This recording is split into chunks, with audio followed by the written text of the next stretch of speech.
Hello guys, आज का हमारा टॉपिक रहेगा मसल स्लाइड थ्योरी या फिर कह सके क्रॉस ब्रिज साइकिल।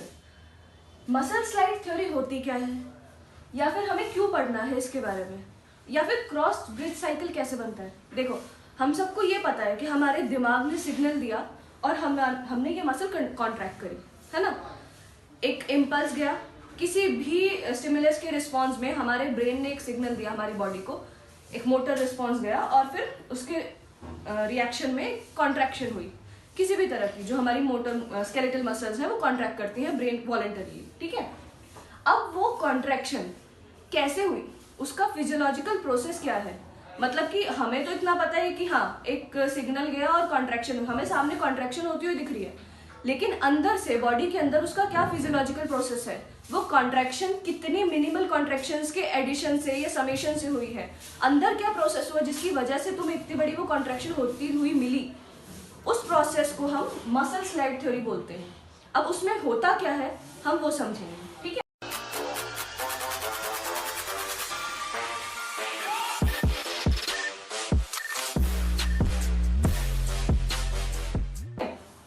सबसे पहले क्या होता है कि देखो, कुछ भी एक्शन होने के लिए हमें चाहिए कि हाँ, पहले हमारे दिमाग से या हमारे ब्रेन से एक स्टिमुलस आना चाहिए, ठीक है। उस स्टिमुलस को हम बोलते हैं एक्शन पोटेंशियल, ठीक है। हमारे ब्रेन से एक्शन पोटेंशियल जनरेट होगा, वो आया हमारी मसल की लेयर तक, ठीक है।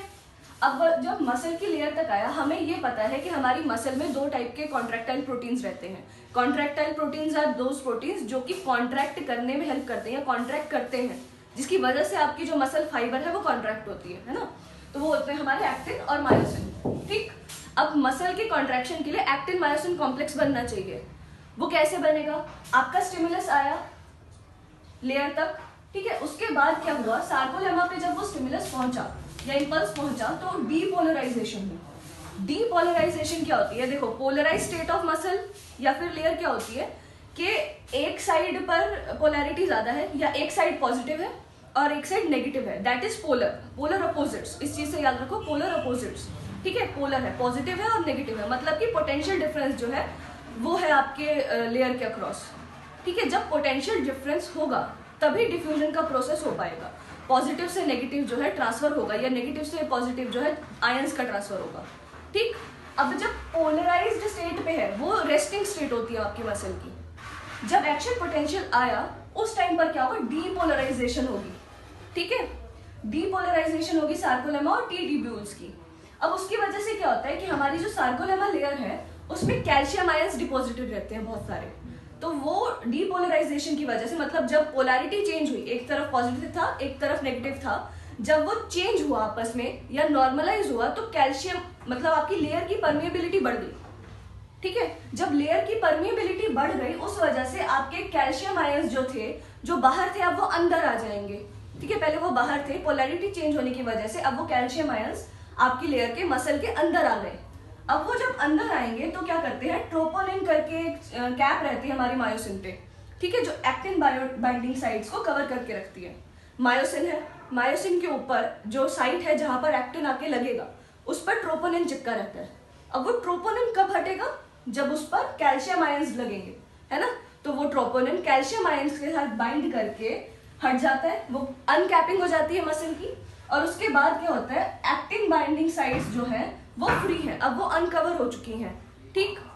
तो अब मायोसिन पर एक्टिन जो है वो आके बाइंड कर सकता है, एक्टिन हेड जो है वो मायोसिन पे बाइंड कर जाएगा। जब वो बाइंड कर गया तो अब क्या बना, अब आपका एक्टिन मायोसिन कॉम्प्लेक्स बन चुका है, ठीक है। अब इसको, ये पूरा प्रोसीजर होने के लिए, देखो, कोई भी काम फ्री में नहीं होता, इतना तो हमें पता है, इसके लिए लगते हैं पैसे। तो हमारी भी बॉडी में कोई भी काम फ्री में नहीं होता, उसके लिए लगती है एटीपी, जो कि हमारी बॉडी का करेंसी है, ठीक है, एनर्जी है। तो वो एटीपी लगेगी, एक एटीपी का मॉलिक्यूल लगेगा जो कि आगे डिवाइड होके एडीपी और पीओ4 में डिवाइड हो जाएगा और एनर्जी निकलेगी। अब उसी एनर्जी की वजह से आपका ये सारा प्रोसेस जो है वो हो पाएगा, ठीक है। मतलब ये क्रॉस ब्रिज साइकिल बनने में, अब ये जो एक्टिन मायोसिन कॉम्प्लेक्स बनाना, इसी को हम क्रॉस ब्रिज बोलते हैं, ठीक है। इसीलिए इसका नाम है क्रॉस ब्रिज साइकिल, या फिर आप मसल स्लाइड थ्योरी भी बोल सकते हो, क्योंकि आपकी मसल स्लाइड कर रही है, कॉन्ट्रैक्ट कर रही है, ठीक है। अब एटीपी लग गया, एनर्जी जनरेट हुई, ये पूरा प्रोसेस हुआ, ठीक है। कॉम्प्लेक्स बन गया। अब क्या होता है कि जैसे मान लो ये मेरा एक्टिन का हेड है और ये मेरा मायोसिन है ना, इस पे ये अटैच हो गया। अब क्या करता है, एक्टिन के हेड्स ना स्लाइड करते हैं, that is why it is known as muscle slide theory. ऐसे दोनों पकड़ के उसको ऐसे स्लाइड करेंगे, ठीक है। अब ये अनकवर हुआ, यहाँ से हट जाएगा, जैसे ही वो उसको पीछे धकेला उसने, यहाँ से हट जाएगा, यहाँ से हटा, नेक्स्ट साइड पे डिपॉजिट होगा, नेक्स्ट साइड पे अटैच होगा, यहाँ पर अटैच हुआ, स्लाइड करके पीछे, आगे फिर अटैच होगा, स्लाइड करके पीछे। इस तरह से वो एक एक्टिन जो है या पूरे क्रॉस ब्रिज साइकिल है, आगे आगे आगे बनते रहते हैं, जिसकी वजह से पूरा मसल का कॉन्ट्रैक्शन होता है।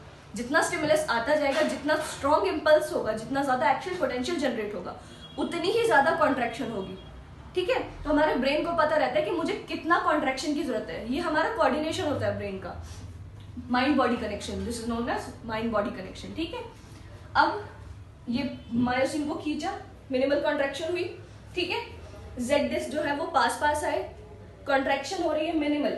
अब ऐसे कितने सारे एक्टिन मायोसिन कॉम्प्लेक्स बनते होंगे आपके एक मसल फाइबर में, जिसकी वजह से इतने छोटे छोटे छोटे छोटे, ठीक है, जिसकी वजह से आपकी इतनी बड़ी जो लेंथ ऑफ मसल है वो कॉन्ट्रैक्ट करके शॉर्टन अप हो रही है, या फिर अगर इसेंट्रिक की बात करें तो वो लेंथन अप हो रही है, दूर जा रहे हैं, टूटते जा रहे हैं। वो एक्टिन मायोसिन कॉम्प्लेक्स जो वो टूटते जा रहे हैं धीरे धीरे, और उसमें बनते जा रहे हैं, ठीक है, कंसेंट्रिक में ये चीज होती है।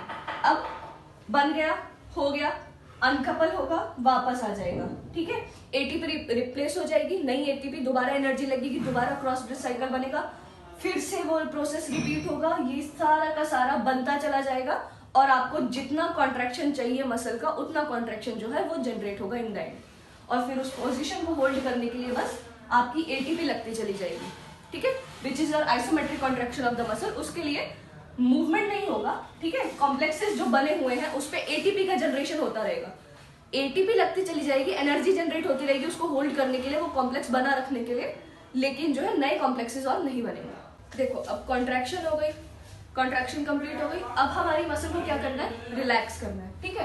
तो रिलैक्सेशन के लिए क्या होगा, सबसे पहले तो जितने भी कैल्शियम आयंस आए थे, जिनकी वजह से हमारा ट्रोपोनिन जो है वो बाइंडिंग साइड से हटा, और जिसकी वजह से ये पूरा क्रॉस ब्रिज साइकिल बन पाया, वो सारे के सारे कैल्शियम आयंस जो हैं वो एक्टिन मायोसिन कॉम्प्लेक्स की विसिनिटी से हटा दिए जाएंगे। उसके आसपास ना ये सारे इंस्टिगेटर रहने ही नहीं चाहिए, ठीक है।